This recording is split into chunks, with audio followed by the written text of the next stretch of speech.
മാസങ്ങൾക്ക് ശേഷം കർണാടകയിലെ ശിരൂരിൽ വീണ്ടും തിരച്ചിൽ തുടങ്ങിയപ്പോൾ നമ്മൾക്ക് ഒരുപാട് പ്രതീക്ഷയുണ്ടായിരുന്നു. 3 ആൾക്ക് വേണ്ടിയാണ് ഇപ്പോൾ അവിടെ തിരച്ചിൽ നടക്കുന്നത്. ജഗന്നാഥ്, ലോകേഷ്, നമ്മുടെ അർജുൻ എന്നീ 3 സഹോദരങ്ങൾക്ക് വേണ്ടിയുള്ള തിരച്ചിൽ വീണ്ടും അവിടെ പുരോഗതി പ്രാപിച്ചുകൊണ്ടിരിക്കുകയായിരുന്നു. പക്ഷേ എല്ലാ പ്രതീക്ഷകളും അവസാനിപ്പിച്ചുകൊണ്ട് ഇന്ന് വളരെ ദുഃഖകരമായിട്ടുള്ള ഒരു വാർത്തയാണ് ഇപ്പോൾ വന്നത്. പ്രത്യേകിച്ചും ഈശ്വർ മാൽപ്പ, അദ്ദേഹമാണ് നമുക്ക് മറക്കാൻ പറ്റാത്തൊരു വ്യക്തി എന്ന് പറയുന്നത്. എല്ലാവരും നിർബന്ധമായും സഹായം ചെയ്യേണ്ട എല്ലാവരും മറ്റ് എല്ലാ സേനകളും ഈ പ്രവർത്തനത്തിലേക്ക് നിർബന്ധമായിട്ടും അതിൽ പങ്കെടുക്കേണ്ട ആളുകളാണെങ്കിലും ഈശ്വർ മാൽപ്പ അദ്ദേഹം ഒരു സാധാരണ വ്യക്തിയാണ്. അദ്ദേഹത്തിൻ്റെ സ്വന്തം ഇഷ്ടപ്രകാരം അദ്ദേഹത്തിൻ്റെ സുരക്ഷിതത്വം അദ്ദേഹം തന്നെ സ്വയം ഏറ്റെടുത്തുകൊണ്ട് ഈ പ്രവൃത്തിക്ക് വേണ്ടി ഇറങ്ങിയൊരു വ്യക്തിയെ അങ്ങേയറ്റം ബുദ്ധിമുട്ടാക്കുന്ന ഒരു പ്രവണതയാണ് കുറേ ദിവസങ്ങൾ കൊണ്ട് കണ്ടതും. പ്രത്യേകിച്ച് ഇന്ന് അദ്ദേഹത്തിനെ മാനസികമായി വല്ലാതെ തളർത്തിയത് കൊണ്ട് അദ്ദേഹം ഈ ദൗത്യം അവസാനിപ്പിച്ചുകൊണ്ട് കാണാതായ 3 ആളുകളുടെയും വീട്ടിൽ ചെന്ന് അവരെ കണ്ടെത്തും എന്ന് വീട്ടുകാർക്ക് ഉറപ്പ് കൊടുത്ത് ഇറങ്ങിയ ഈശ്വർ മാൽപ്പ വളരെ സങ്കടത്തോടുകൂടെ ഇന്ന് അദ്ദേഹം തിരിച്ചു പോവുകയാണെന്ന് അറിയിക്കുകയുണ്ടായി.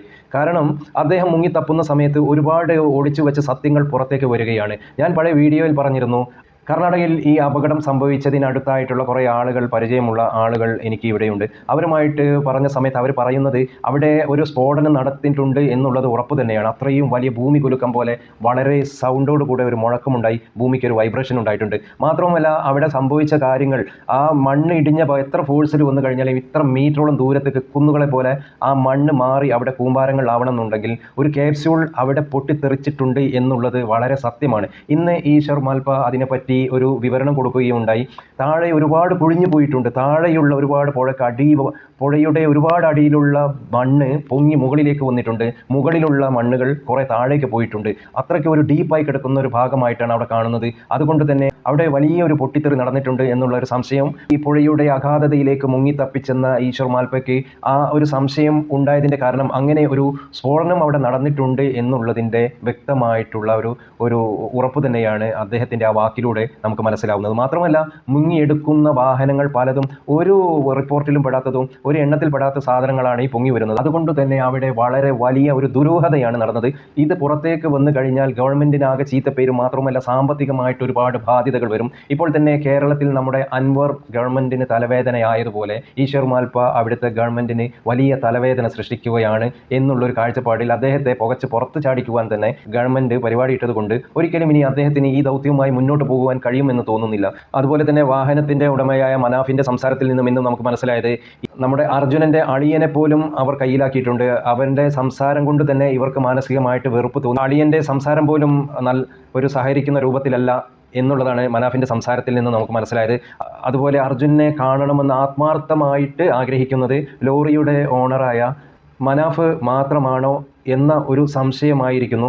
വീട്ടുകാർക്ക് സങ്കടമുണ്ടെങ്കിലും അനിവാര്യമായ മറവി എന്നുള്ള ഒരു സംഗതിയിലേക്ക് അവർ മാറിക്കൊണ്ടിരിക്കുകയാണ്. അതുകൊണ്ട് തന്നെ ആരെ കുറ്റം പറയുവാനും കഴിയില്ല. പക്ഷേ ഇതിൽ ആത്മാർത്ഥമായിട്ട് നിൽക്കുന്നത് അദ്ദേഹത്തിൻ്റെ ആ സുഹൃത്തിനെ കണ്ടെത്തണം, അവൻ്റെ ഒരു എല്ലിൻ കഷ്ണമെങ്കിലും കിട്ടണം എന്നുള്ള ആഗ്രഹത്തോടെ ഇന്ന് നിലനിൽക്കുന്നത് ആ ലോറിയുടെ ഓണറായ ഒരേ ഒരു വ്യക്തിയുള്ളൂ എന്നുള്ളത് ആണ് വളരെ സത്യം.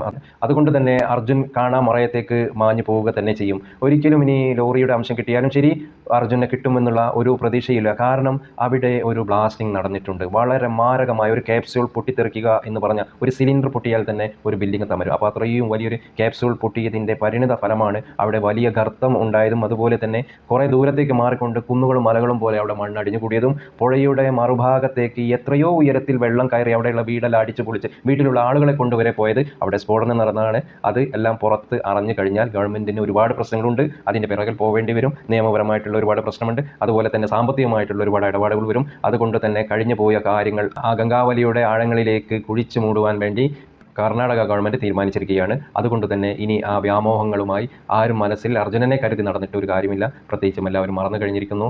ഒരേ ഒരാളുണ്ടെങ്കിൽ അത് മനാഫ് മാത്രമാണ്. ഇന്ന് അദ്ദേഹത്തിൻ്റെ ആ ഒരു വരവ്, അദ്ദേഹത്തിൻ്റെ ഒരു എല്ലിനെങ്കിലും വേണ്ടിയിട്ട് പ്രതീക്ഷയോടെ എല്ലാം ത്യജിച്ചുകൊണ്ട് എത്ര പണം വേണമെങ്കിലും ചിലവാക്കിക്കൊണ്ട് പ്രതീക്ഷയോടെ നിൽക്കുന്ന ഒരേ ഒരു വ്യക്തി മനാഫ് മാത്രമുള്ളൂ. അതുപോലെ ഈശ്വർ മാൽപ്പയ്ക്ക് ഒരുപാട് ആഗ്രഹമുണ്ടായിരുന്നു കണ്ടെത്തേണ്ടത്. അദ്ദേഹത്തെ വെറുപ്പിച്ച് അദ്ദേഹത്തിനെ ആട്ടി ഓടിക്കുകയാണ് ഉണ്ടായത്.